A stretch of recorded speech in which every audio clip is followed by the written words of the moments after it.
Okay, how do pro mixers achieve that massive sound, yet still maintain all those tiny little details?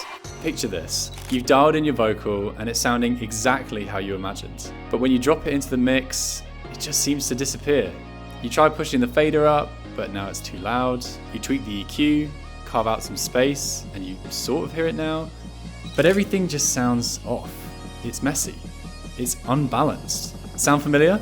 This is actually one of the biggest struggles in mixing. It's called spectral masking, and it might be ruining the clarity in your mix. But here's the good news. You can fix it and even use it to your advantage. In this video, I'll show you how to identify masking and create space for every element in your mix. Let's jump into our session. Okay, so this is Claro's mix view, where you get a bird's eye view of your entire mix. On the left, you'll see the track list. This shows you all the tracks that have an instance of Claro loaded. On the right, you've got the reference slot. This is the track you're focusing on. And at the bottom, the working slot. This is where you drag in another track to compare it against your reference.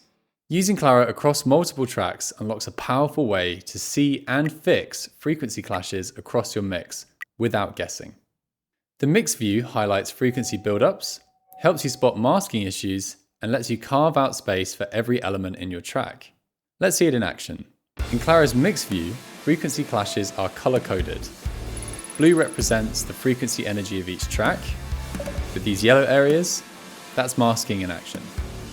When two sounds are competing for the same frequency range, your brain tends to focus on the louder one.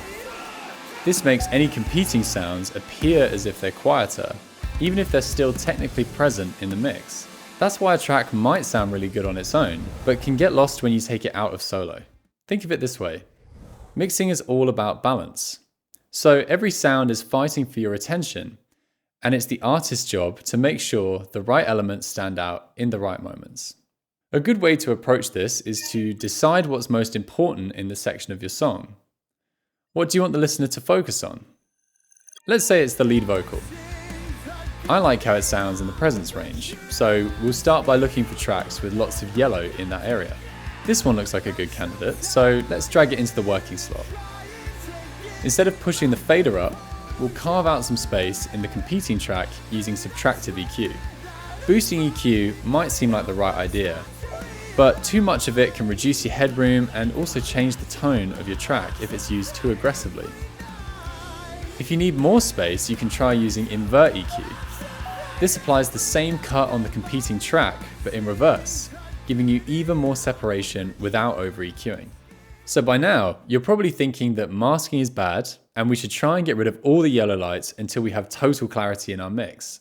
Well, unfortunately, it's not that simple. In fact, every great mix uses masking.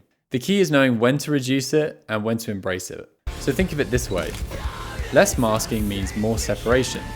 This makes elements sound distinct. In pop music, for example, vocals are often made to stand above the instrumentation. On the other hand, more masking means more blending.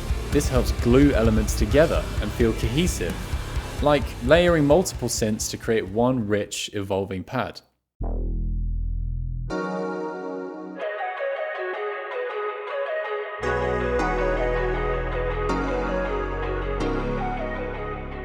So masking can actually work in your favor, as long as you're using it intentionally. And if your mix still feels cluttered even after EQ adjustments, well, sometimes tweaking the arrangement is the real fix.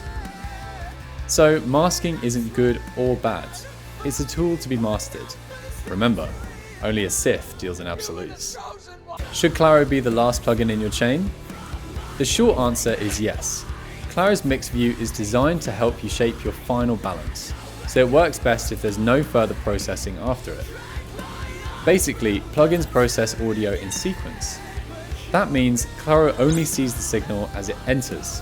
It doesn't see where the signal has been or is going afterwards in your chain. So if you've got compressors, saturators, or anything else after Claro, those changes won't be reflected on the spectral analyzer. So what if you've already used Claro in produce or tweak mode earlier in your chain? No problem. Just add another instance of Claro in your last plugin slot and jump straight to mix view. This way, you have a fresh EQ to work on balance and masking in your full mix. Don't worry about having multiple Claro instances on one track. They'll appear nested together in the sidebar, and the last instance will be the default one in mix view. Developing on this, faders control volume after your effects chain. But remember, plugins can't see what's happening once audio has left it. That means Claro's spectral analyzer won't reflect any level adjustments made by the fader. Let's say you're trying to gain match two signals using the FFT before you start making EQ adjustments. If you want to visually adjust a track's level using the analyzer, drop a gain plugin before Claro.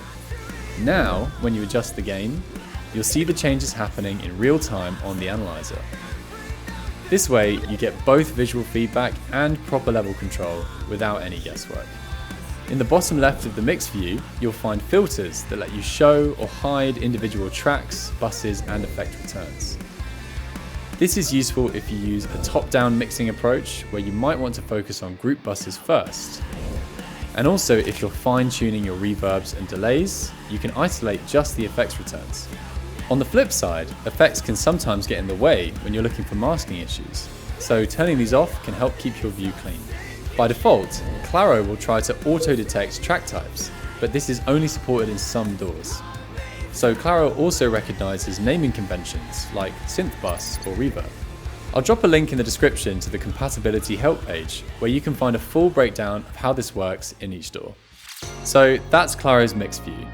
Use it to clean up masking issues, create space for each element, and bring clarity to your mix.